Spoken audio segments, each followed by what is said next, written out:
가급적이면 과일이 인간에게 먹도록 설계된 음식이고 그 다음에 부드러운 잎채소 위주로 드시도록 이제 권면을 합니다.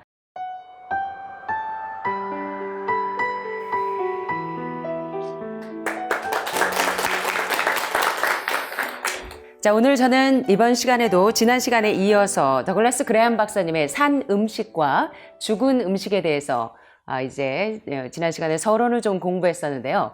이제 점점 더 이제 심층 있게 이제 들어가도록 해보겠습니다.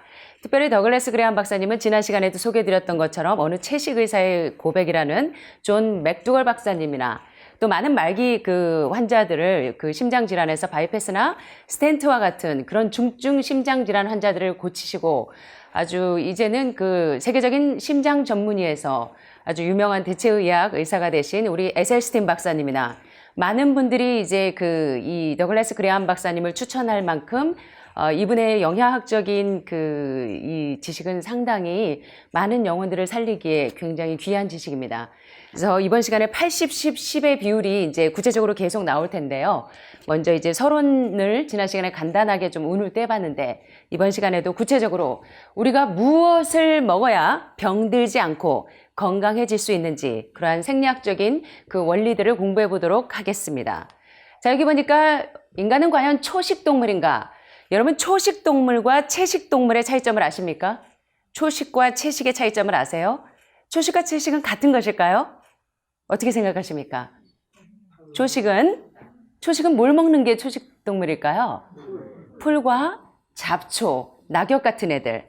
자, 한번 보시겠습니다. 초식동물은 자연에 있는 풀이나 잡초나 나뭇잎, 줄기와 같은 것들을 주로 먹는 동물을 일컬어 초식동물이라고 합니다. 그러나 베지테리언 일명 채식주의자란 풀이나 잡초, 나뭇잎을 먹는 사람들이 아니라 각종 식물에서 유래한 음식을 먹는 사람을 일컬어 채식주의자라고 하죠. 자, 여기 보시니까 샐러드를 한가득 먹으면서 행복해하는 친구가 있는데요. 인간은 다른 초식 동물들과는 달리 풀과 잡초를 분해하는 셀룰라제와 같은 효소를 분비하지 못합니다. 초식동물을 먹는 그런 초식동물처럼 셀룰라제라는 효소가 분비가 되어야 풀이나 잡초, 나뭇잎 줄기 같은 거친 초식을 소화하고 분해할 수가 있는데 인간은 풀과 잡초와 같은 이러한 식물들로부터 우리 몸의 주요 연료인 당을 얻지 못할 뿐만 아니라 오히려 이러한 그 풀이나 잡초 같은 식물들을 섭취하고 배설하는 과정에서 많은 에너지 손실을 초래할 뿐이라는 것입니다. 자, 인간은 여기 보시니까 귀여운 침팬지가 있네요. 인간은 생물학적으로 다양한 식물성 성분이 포함된 음식을 먹도록 설계되어 있지만 본질적으로 풀과 잡초를 먹는 초식동물은 아니라는 것입니다. 게다가 다른 초식동물들인 소나 염소처럼 4개의 위를 가지고 있지도 않다는 것입니다. 초식동물의 특성은 주로 소나 염소처럼 4개의 위를 가지고 있어서 여기 보니까 혹위, 겹주름위, 주름위, 벌주비와 같은 소는 4개의 위를 가지고 있어서 풀이나 그런 초식을 분해할 수 있는 셀룰라제를 가지고 소화를 시킬 수가 있는데 인간은 유전적으로 침팬지하고 99.6% 일치하고 또 침팬지의 위도 우리 사람들과 똑같이 1개의 위만 가지고 있을 뿐입니다. 침팬지들은요, 과일을 주식으로 하고 주로 채식을 하는 베지테리안인데도 이렇게 근육질입니다. 예, 개미나 곤충 등을 가끔 먹기도 하는데 전체 식사에서 차지하는 비율이 5%를 넘지 않는다는 것입니다. 자, 그래서 여러분들이 이제 이번 시간에 자, 그렇다면 인간은 셀룰라제가 분해되는 초식동물이 아니라는 사실을 배웠습니다. 자, 그렇다면 인간은 녹말 음식을 먹는 동물일까요? 자, 녹말 음식이라고 하면 여러분들은 무엇이 먼저 떠오르십니까? 첫째로 많이 먹는 뭐 쌀이나 보리나 기장, 뭐 조, 수수 그런 곡물을 먹는 동물일까? 아니면 여러분들이 알고 계시는 감자, 고구마, 당근, 뭐 호박 이런 뿌리나 덩이줄기를 먹는 그러한 동물일까? 아니면 콩을 먹는 동물일까? 한번 살펴볼까요? 먼저 곡물, 풀의 씨앗인 곡물을 여기 보니까 수수, 보리, 기장, 뭐 조 이러한 풀의 씨앗인 곡물을 먹는 동물을 일컬어 그래너보아라고 합니다. 곡물을 먹는 동물을 일컬어 뭐라고 한다고요? 그래너보아라고 하고 비슷한 말로 그래미아보아는 주로 풀을 뜯어먹는 초식 동물을 뭐라고 한다고요? 그래미너 보호는 주로 풀을 뜯어먹는 초식 동물을 지칭한다. 밀이나 쌀, 귀리, 호밀, 보리와 같은 곡물들은 인간이 씻거나 소화하기 힘든 형태로 자랍니다. 그래서 여러분들이 생쌀 드시는 분들은 여기 안 계시죠? 가끔 임신할 때 생쌀이 생각나시는 분들이 계시다고 하는데 소화가 잘 안 돼서 고생하시는데 생쌀이나 생귀리, 생기장, 생율무를 드시는 분들은 아마 계시지 않을 것입니다. 왜냐하면 우리가 씻거나 소화하기 힘든 형태로 자라기 때문에 그렇습니다. 그러나 곡물을 먹는 새들은 목구멍이나 식도의 맨 끝에 요 귀여운 새들은요. 이 목구멍이나 부리 맨 끝에 뭐가 있냐면 모이 주머니를 가지고 있습니다. 이 모이 주머니를 가지고 있기 때문에 이러한 곡물을 통째로 삼켜도 이 모이 주머니에서 발화돼서 소화가 가능해진다는 것입니다. 곡물은 인간이 생으로는 소화시키기 힘든 음식이기 때문에 반드시 여러분들이 현미이든 잡곡이든 보리, 수수, 기장, 조를 어떻게 드시냐면 불을 사용해서 익혀서 드시는데 이러한 복합 탄수화물을 분해하기 위해서는 강력한 소화력을 필요로 합니다. 비록 현대인들이 곡물과 녹말을 주식처럼 소비하고 있지만 생으로 소화시키기 힘든 음식이기 때문에 인간이 불을 사용하기 전에는 호모사피엔스나 오스트랄로피테쿠스와 같은 불을 사용하기 전에 본질적으로 인간은 곡물을 먹는 동물이 아니었음을 또한 우리가 캐치할 수 있을 것입니다. 자, 그렇다면 인간은 곡물을 먹는 동물이 아니다? 자, 그러면 감자나 고구마나 당근이나 비트나 우엉이나 연근 이러한 녹말 음식을 먹는 동물일까? 아니면 이러한 콩을 먹는 동물일까? 여러분 아시는 것처럼 콩류는 우수한 단백질 공급원으로 잘 알려져 있습니다. 그러나 단백질 함량이 지나치게 높아서 단백질 함량이 높다고 좋은 것이 아닌 것은 사람들은 10% 미만의 단백질 칼로리로 구성된 식단이 가장 이상적이라고 이제 계속적으로 이제 영양학적으로 설명을 해나갈 겁니다.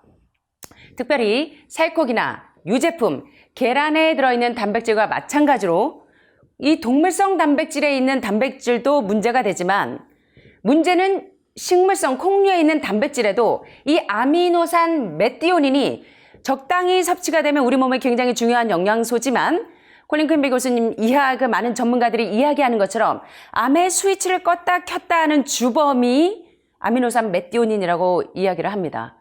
그래서 여러분들이 이제 암 환자분들에게 있어서 암의 스위치를 끄기 위해서는 반드시 그 인슐린 라이크 그로스 팩터 1이나 이 아미노산 메티오닌과 같은 것을 과잉으로 섭취할 때 이 암의 스위치를 껐다 켰다 하는데 키는데 계속 원인 인자가 되는 주범이 될 수 있기 때문에 이런 아미노산 메티오닌은 산성 미네랄인 유황을 많이 함유하고 있어서 많은 분들은 유황을 많이 함유하는 게 좋은 건지 아시는데 이런 부분에 있어서 여러분들의 의식의 개혁이 좀 필요합니다. 자, 그래서 콩을 어느 정도나 섭취해야 되는지 이제 공부를 해보겠습니다. 콩의 탄수화물 함량 역시 소화하기 힘들 정도로 상당히 높은데요. 우리가 콩을 많이 먹으면 가스가 차게 되고 이것은 또 소화 과정에 문제가 있음을 시사해 줍니다. 요새 여러분들이 여러 가지를 과잉으로 드시기 때문에 또 단백질을 과잉으로 드시기도 하지만 음식을 여러 가지로 복잡하게 드셔서 가스가 차는 분들이 많으십니다. 또 소화가 잘 안 돼서 흡수가 잘 안 돼서 이제 가스가 차는 분들이 있는데 가스가 차면 여러분들이 주의하셔야 됩니다.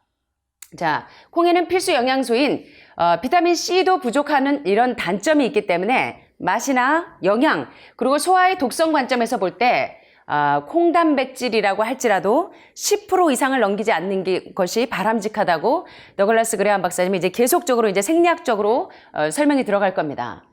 자, 그렇다면 녹말이 많은 뿌리와 덩이줄기, 감자, 고구마, 연근, 우엉 같은 애든 그런 탄수화물, 복합 탄수화물과 콩류와 같은 이 탄수화물이 어떤 역할을 하는지 살펴보도록 하겠습니다. 녹말을 많이 함유한 뿌리와 덩이줄기를 완전히 소화시키기 위해서 초식동물도 대량의 녹말 분해 요소인 아밀라제를 생산해야 합니다. 초식동물들도 또 뿌리와 덩이줄기를 먹는 야생동물이나 콩류를 먹는 야생동물들도 모두 다량의 전분을 소화하는데 충분한 아밀라제를 분비합니다. 그러나 초식동물들도 이런 아밀라제를 분비하는데 인간의 몸은 극단적으로 제한된 양의 타액 아밀라제인 푸티알린을 아주 소량만 분비한다는 것입니다. 이 소화 요소로는 과일에 함유된 녹말, 소량의 녹말만 분해할 수 있다는 것입니다. 그래서 여러분들이 옥수수 좋아한다고 하루 저녁에 옥수수를 3개 이상 10개 정도 드시면 밤새도록 떼굴떼굴 굴르시는 이유가 바로 우리 인간들도 제한된 양의 타액 아밀라제인 푸티아닌을 소량만 생산한다는 것입니다. 또 인간의 췌장에서도 아밀라제를 생산하지만 그러나 약간의 농만만 분해할 수 있는 소량의 아밀라제만 분해하기 때문에 여러분들이 우리 복합 탄수화물을 먹도록 우리의 몸이 설계되지 않았다는 것입니다. 자, 그렇다면 그럼 도대체 뭘 먹으라는 거예요? 자, 그러면 인간은 발효식물을 먹는 동물인가? 여러분들이 된장, 청국장, 낫또 발효식물 한국인의 대표적인 음식이 이런 발효식품이죠. 자, 발효식품은 우리 몸에 어떤 역할을 하는지 한번 살펴보겠습니다. 동서양을 막론하고 우리 인간들은 발효되거나 분해된 음식을 참 좋아하고 잘 먹죠. 그냥 콩보다도 삭힌 된장이 더 맛있고, 그 다음에 깻잎이나 콩잎도 된장에 팍팍 박아둔 게 훨씬 더 여러분들의 입맛을 자극하죠. 자, 그런데 특별히 우유로 만든 발효식품을 많은 분들이 이제 치즈 뭐 이런 거 많이 드시는데 어떤 곡물은 주로 알코올로, 과일은 주로 와인과 식초로, 콩은 주로 간장이 원료이면서 발효시킨 고기도 있는데, 자, 이러한 탄수화물이나 단백질이나 지방이 발효될 때 우리 몸을 다 부패시키고 모든 질병의 원인이 되는 균들을 만든다는 사실입니다. 그래서 이제 한국 분들한테 이 발효식품에 대한 이야기를 하면 굉장히 예민하고 민감한 부분이 있지만 여러분들이 건강해지시기 위해서는 영양학적으로, 생리학적으로 여러분들이 철저하게 공부하셔서 내 몸에 유익한 것을 받아들이게 되시기를 간절히 바랍니다. 특별히 탄수화물은 곰팡이와 박테리아가 분해할 때 발효가 시작이 됩니다. 발효된 탄수화물은 알코올이나 아세트산, 식초나 젖산 피브르산뿐만 아니라 메탄과 이산화탄소를 생산하기 때문에 탄수화물을 발효시킨 음식도 우리 몸에 좋지 않다는 것입니다. 자, 그렇다면 단백질은 어떨까요? 단백질도 분해되면 부패합니다. 자, 주로 현기성 박테리아, 산소 없이 자체의 영양분만으로 번식하는 박테리아를 일컬어 현기성 박테리아라고 하는데 일반적으로 이 단백질이 분해되는 과정은 현기성 박테리아에 의해서 분해되는 것이 일반적이지만 그러나 곰팡이, 누룩이나 호기성 박테리아는 산소가 있어서 정상적으로 번식하는 박테리아를 호기성 박테리아라고 하는데 이러한 곰팡이나 호기성 박테리아에 의해서 분해된 단백질 역시 포토마인이나 암모니아, 메탄이나 황화수소나 각종 독성 화합 물질을 만든다는 것입니다. 자, 그렇다면 단백질이 발효된 것도 건강식일까요? 우리 몸을 부패하게 하는 주범이라는 것입니다. 자, 그렇다면 지방은 발효시키면 우리 몸에 유익할까요? 자, 산화되고 분해될 때 지방 역시 변질되고 부패해서 일명 과산화지질이 뭔지 아시죠? 과산화지질이 뭡니까? 간암 환자들이 주로 이 간암에 걸리는, 간경화나 간암에 걸리는 원인이 바로 지방이 몸에서 썩어서 생기는 병, 단백질이 몸에서 썩어서 생기는 병, 탄수화물이 썩어서 생기는 병이 죄송하지만 모든 암병과 난치성 질환의 원인이라고 해도 과언이 아니라는 것입니다. 자, 그래서 영양학적으로, 생리학적으로 여러분들이 이제 깊이 공부를 하시다 보면 발효식품이 결코 우리 몸에 유익하지 않다는 사실을 여러분들이 캐치하실 수 있을 것입니다. 그럼에도 불구하고 사람들은 이상하게도 상한 포도는 먹지 않고 버리는데 포도를 발효해서 만든 와인은 강 선생님은 과거에 전적이 많으시죠. 예, 와인을 상당히 좋아하셔서 전력이 화려하신데 자, 와인은 몇천만 원짜리 와인도 있대요. 자, 포도는 상하면 버리는데 와인은 상한 것을 여러분들이 그렇게 즐긴다는 것입니다. 약간 퀘리퀘리한 맛을 좋아한다는 것입니다. 자, 그런데 더욱 아이러니한 것은 자연이 우리에게 건강하게 먹으라고 만들어준 것은 먹지 않고 자연이 오히려 몸에 유익하지 않으니까 버리라고 하는 음식은 사람들이 타락한 기호가, 타락한 식욕이 그것들을 땡긴다는 것입니다. 특별히 대표적으로 부패 음식인 우리 그 엘렌 화이트 여사라고 이 자연 치유에 그리고 어떤 이러한 영양학의 대가이신 엘렌 화이트 여사는 특별히 치즈는 전신을 중독시킨다. 치즈는 전신을 중독시킨다고 말씀하십니다. 사실 제가 치즈를 굉장히 좋아해서 학창 시절에 치즈 케이크, 치즈빵, 굉장히 좋아했었습니다. 그런데 이제 제가 영양학에 눈을 뜨고 또 이제 특별히 자연위생학에 눈을 뜨면서 이런 모든 음식을 버렸는데 한 번은 제 대학 후배가 제가 치즈케이크를 굉장히 좋아하는 걸 알고 이제 어느 여대 앞에 있는 치즈케이크를 사가지고 제 생일날 왔더라고요. 그래서 이제 그 후배에게 좀 이제 미안해서 제가 한쪽을 먹었습니다. 먹고 나서 제가 2, 3일 지났는데 온몸에 두드러기 같은 게 다 나고 이게 돋기 시작하는데 감당이 안 되는 거예요. 그때 제가 깨달았습니다. 건강식으로 하고 나니까 몸에 이 반응이 상당히 빨리 옵니다. 치즈가 전신을 중독시킨다는 게 맞구나. 그걸 제가 그때 깨달았는데, 특별히 대표적으로 부패 음식인 이 치즈는 우유의 카제인 성분을 박테리아로 부패시키는 과정을 통해서 미식가들이 약간 좀 쓴맛 같은, 뭐라 그럴까요? 신맛이라 그럴까요? 약간 썩은 맛 같은 그런 맛을 좋아하는 치즈를 만들어내는데, 자, 치즈에 대해서 여러분들이 좀 눈을 뜨시게 되기를 바랍니다. 치즈는 부패한 단백질과 발효된 탄수화물과 부패한 지방이 삼위일체로 섞여 있는 무슨 음식이다? 자, 한번 따라해 보시겠습니다. 치즈는 우리 장기를 부패시키는 부패 음식이다. 그래서 여러분이 뭐 채식 뷔페고 뭐 고기 많이 주는 뷔페 식당 가시는데, 뷔페 식당 가시면, 뷔페 식당을 가시면 여러분들의 장기가 부패된다는 사실을 기억하게 되시기를 바랍니다. 가지수가 많아도 서너 가지만 단순하게 드시는 게 여러분의 건강을 위해서 유익하다는 것을 기억하게 되셨으면 좋겠고요. 자, 인간의 이런 독성 물질이 몸속에 들어가 봤자 살이 좀 찌거나 몸이 좀 붓는 정도겠지라고 치부하고 싶어 하실지 모르지만, 자, 치즈는 한번 따라해 보시겠습니다. 치즈는 각종 종양과 암의 직접적인 원인이라고 더글라스 그레함 박사님은 말씀하고 계십니다. 예, 많은 자연치유의 대가이신 선생님들은 치즈는 전신을 중독시킨다고 누누이 말씀하시고, 특별히 단백질을 부패한 것들, 발효시킨 거, 또 탄수화물을 부패한 음식, 지방을 부패한 음식은, 지방 분해 음식인 과산화지질 같이 지방이 썩고 단백질이 썩고 탄수화물이 썩어서 그러한 발효 음식이 우리 몸을 병들게 한다고 누누이 강조하시는 것입니다. 자, 그렇다면 여러분들이 지금까지 공부하신 것처럼 발효식품은 건강식품이다? 아니다. 아니다. 맞습니까? 자, 그렇다면 인간은 다른 동물의 젖을 먹는, 우유를 먹는 동물일까요? 한번 살펴보시겠습니다. 인간은 소의 젖이나 염소의 젖, 양의 젖이나 다른 동물들의 젖을 직접 먹은 적이 역사상 없다는 것입니다. 마사이족 같은 사람들은 우유와 피를 주식으로 먹기도 했지만, 우유와 피는 결코 인간을 위한 자연식품이나 건강식품이 아니라는 것입니다. 특별히 우유를 마시는 행위는 질병을 만들어내는 행위와 무엇하다? 방불하다는 것입니다. 우유를 마시는 것 곧 니꼴 무엇이라고요? 우리 몸에 병의 원인균을 집어넣는다는 사실입니다.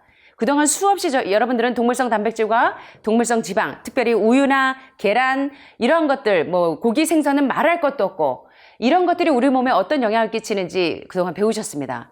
여러분 기억나십니까? 자, 우유는 특별히 어때요? 우리 소들을 양육할 때 어떻게 하죠? 사육장에서? 예, 각종 항생제와 호르몬 제제들, 그걸 먹는 인간들은 아무리 파스텔을 살균 소독을 했다고 해도 그것이 우리의 혈액을 다 감염시키고 병들게 한다는 것입니다. 자, 만일 우유와 유제품의 공급이 중단이 된다면 수백만 명의 사람들이 질병과 비만으로부터 어떻게 질 것이다? 자유로워질 것이다. 우리 아이들이 아토피, 알러지 리액션 왜 걸린다고요? 우유 먹는 아이들이 되게 아토피나 알러지 반응이 많죠. 피를, 혈액을 더럽게 하고. 만일에 우유와 유제품의 공급이 중단된다면 많은 사람들이 질병으로부터 자유로워질 것이라는 것입니다. 이해되십니까? 네, 인간이 우유를 먹는 습관만 없애도 병원에 파리가 날리게 된다고 장담하신답니다. 맞습니까? 여러분들도 이해하세요? 내가 왜 질병에 걸렸는지 이제는 원인을 좀 알고 계시죠? 자, 게다가 인간이 본질적으로 젖을 먹는 것은 사실입니다. 그러나 모태에서 나온 후 일정 기간 동안만 모유를 먹는 경우이고, 모든 야생동물들도 우유를 인간들처럼 평생 먹지 않습니다. 애기, 신생아들 때만 성장기의 일정 기간에 국한해서 단단한 음식을 먹을 수 없을 때 엄마 젖을 먹는 것이지, 우리 사람들처럼 평생토록 우유를 먹는 동물은 사람밖에 없다는 것입니다. 자, 그렇다면 왜 우리는 자연의 섭리를 잊고 있는지 모른다고 말씀하십니다. 여러분들이 지혜를 얻게 되시기를 간절히 바랍니다. 자, 그러면 인간은 우유를 먹는 동물도 아니라는 사실을 배웠습니다. 자, 그러면 인간은 견과류나 씨앗, 그리고 각종 고지방 식물을 먹는 동물인가?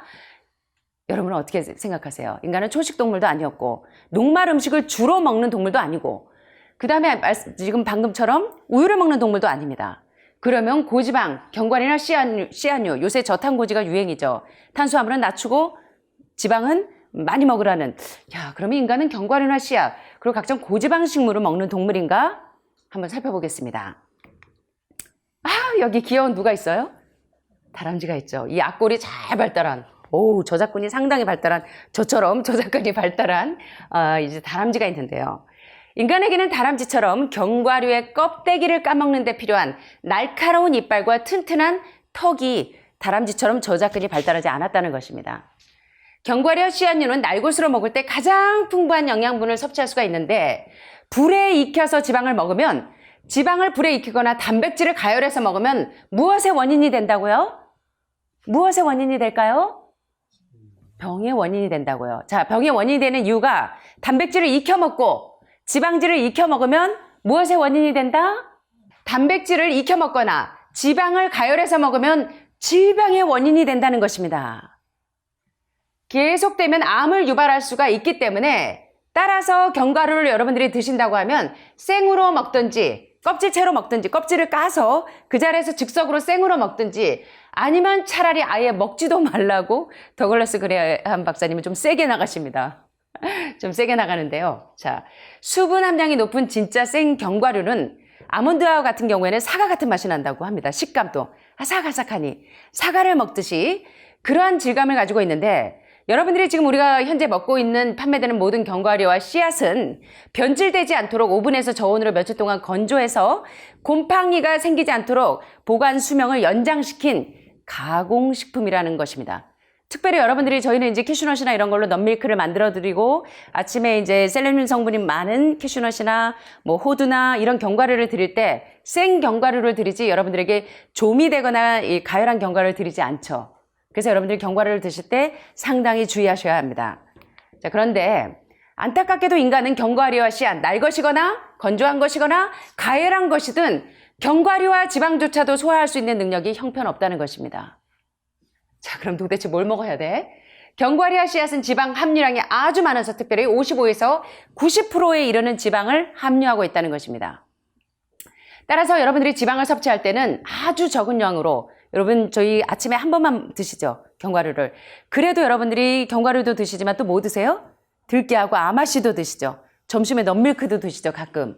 자, 그래서 특별히 지방은요, 저녁엔 드시지 않는 것이 좋습니다. 단백질과 지방은 소화시키는 데 에너지를 너무 많이 쓰기 때문에.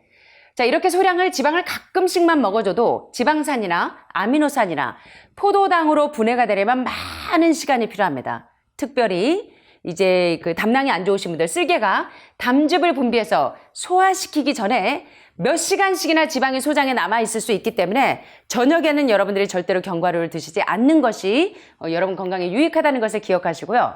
반대로 아보카도나 두리안이나 올리브 열매 등의 이 고지방 과일은 비교적 소화하기 쉬운 지방을 함유하고 있습니다. 뭐가요, 여러분? 이런 너트나 또는 씨앗 종류 대신에 아보카도나 두리안이나 올리브 열매와 같은 고지방 과일은 비교적 우리가 소화하기 쉬운 그러한 지방을 함유하고 있는데, 이러한 과일은요, 두리안에는 30%의 지방을 함유하고 있습니다. 두리안. 그리고 아보카도는 무려 70%. 여러분들이 아침마다 아보카도 몇 쪽씩 드시죠? 그래서 지방 함량이 77%나 되기 때문에 여러분들이 아보카도를 매일 드시는 분들은 두세 쪽 이상 안 드시는 게 좋습니다. 이해되시죠? 제가 왜 많이 드시지 말라고, 어떤 분들은 매일 아침마다 아보카도를 한 덩어리, 두 덩어리씩 드시는 분들이 있는데 지방 함유량이 너무 높아도 좋지 않다는 것입니다. 그래서 더글라스 그레이엄 박사는 80, 10, 10의 비율을 말씀하시는데, 특별히 80이 탄수화물은 탄수화물인데 여러분들이 이해하시는 지금 세 가지 곡물 탄수화물 아니고, 또 감자, 고구마 같은 뿌리채소나 덩이, 줄기 탄수화물 아니고, 또 세 번째 견과류 탄수화물 아니고, 지방 아니고 뭘까요, 여러분? 천연 탄수화물인 과일과 채소를 말씀하고 계시는 것입니다. 자, 그래서 여러분들이 이제 그걸 이해하셨으면 좋겠고요. 특히 지방 함량이 높은 코코넛과 아이곤, 숙성도에 따라서 어느 정도까지, 코코넛에는 특별히 면역력이 약하신 분들한테 제가 코코넛을 먹이는 이유가 이 라우르산 성분이 엄마 모유와 같은 성분을 가지고 있기 때문에 면역력이 급속히 떨어지거나 또는 흉수가 찼거나 복수가 있는 분들한테, 그럴 때 이제 그것을 조절해 주는데, 그리고 이제 소변이 마르신 분들, 그럴 때 이제 코코넛을 드시면 이제 이뇨작용도 도와주지만 이 라우르산 성분이 면역력을 상당히 높입니다. 그럴 때 이제 제가 코코넛 열매를 사다가 가끔 중하신 분들한테 먹이기를 하는데, 이게 코코넛이 오리지널로 드시면은 굉장히 소화가 잘 되지만 이것을 숙성시키거나 굳으면 소화가 거의 불가능하다는 것입니다. 자, 그래서 여러분들이 음식을 먹을 때 제가 코코넛 기름을 먹으라고 할 때는 어떤 거예요, 여러분? 팜유가 포함된 기름을 말할까요? 오리지널 코코넛 기름을 말씀드리는 겁니다. 그래서 여러분들이 그런 걸 잘 분별하셨으면 좋겠고요. 자, 그렇다면 우리가 뭘 먹어야 되는가? 자, 잎이 부드러운 채소들은 익히지 않은 신선한 상태로 먹으면 채소에 함유된 지방산을 비교적 쉽게 소화할 수 있지만 브로콜리와 양배추 같은 콜리플라워 같은 십자가 채소들은 어떨까요? 주의하셔야 됩니다. 이런 십자가 채소에 독성 유황 화합물이 포함되어 있어요. 항암 성분이 놀랍게 많지만 얘네들을 생으로 그냥 드실 때는 독성 유황 화합물이 포함되어 있기 때문에 여러분들이 이러한 그 십자가 채소나 뿌리 채소들을 주로 어떻게 드세요? 생으로 드십니까? 아니면 살짝 익혀서 드십니까? 살짝 익혀서 드셔야 되는 게 있죠. 그런데 이제 지금 자연위생학에서는 로푸드에서는 효소가 파괴되지 않는 58~59도 이하에서 가열해서 먹도록 이제 하기 때문에 여러분들 이제 이런 부분에 있어서 더글라스 그라함 박사는 이러한 십자가 채소를 먹는 것도 좋지만 가급적이면 과일이 인간에게 먹도록 설계된 음식이고 그 다음에 부드러운 잎채소 위주로 드시도록 이제 권면을 합니다. 그래서 이제 환우분들 같은 경우는 소화력이 원체 약하시기 때문에 더글라스 그레이엄 박사의 법칙을 따라 하시면 상당히 유익할 것 같습니다. 그래서 한번 이해가 되셨으면 좋겠고요.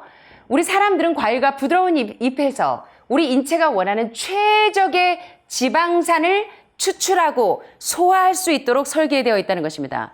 오늘 여러분들 점심에 매일 점심마다 이 하우스에 쌈이 풍성해서 케일도 드시고 또 뭐도 드시죠? 상추도 드시고 치커리도 드시고 여러 가지 뭐 드시고 계시는데 자, 그러한 채소에 지방이나 단백질이 있을까요? 없을까요? 과일에 지방이나 단백질이 있을까요? 없을까요? 그런데도 여러분들은 단백질과 지방질에 목숨 거는 분들이 꽤 있으시더라고요. 택배 오는 거 보면 지방 따로 또 챙겨서 드시는 분들, 또 단백질 따로 챙겨서 드시는 분들이 있는데 여러분들 이번 시간에 조금 의식의 개혁이 있었으면 좋겠습니다. 생물학적으로 인간은 지방을 주 영양소로 섭취하는 동물이 아니라 지방은 부수적으로, 그래서 하나님께서 호두나 밤이나 껍질을 딱딱하게 만들어 놓으신 이유가 더글라스 그레이엄 박사가 이야기하는 것처럼 건강에 유익하려면 지방 섭취를 몇 프로만? 10%만. 단백질 섭취를 몇 프로만? 아무리 좋은 식물성 단백질이어도 10% 정도로 섭취하는 것이 건강에 유익하다고 말씀하십니다. 물론 아보카도나 소량의 견과류 씨앗을 가끔 섭취하면 여러분들 우리 몸에 만족감을 주고 기본 식단을 보완해 주지만 인간은 기본적으로 탄수화물을 위주로 먹도록 설계된 동물인데 여기서 말하는 탄수화물은 어떤 탄수화물이요? 가짜 탄수화물? 흰쌀, 흰밀가루, 흰설탕, 고도로 정제된 정제유와 같은 가짜 탄수화물을 말하는 것이 아닙니다, 여러분. 여기서 오해가 생기셔서 자꾸 댓글에 이렇게 좀 저기 하시는 분들이 있는데 가짜 탄수화물이 아니라 그러면 복합 탄수화물? 천연 탄수화물은 뭐라고요? 예, 과일과 채소에 있는 천연 탄수화물을 먹도록 설계되었다는 것입니다.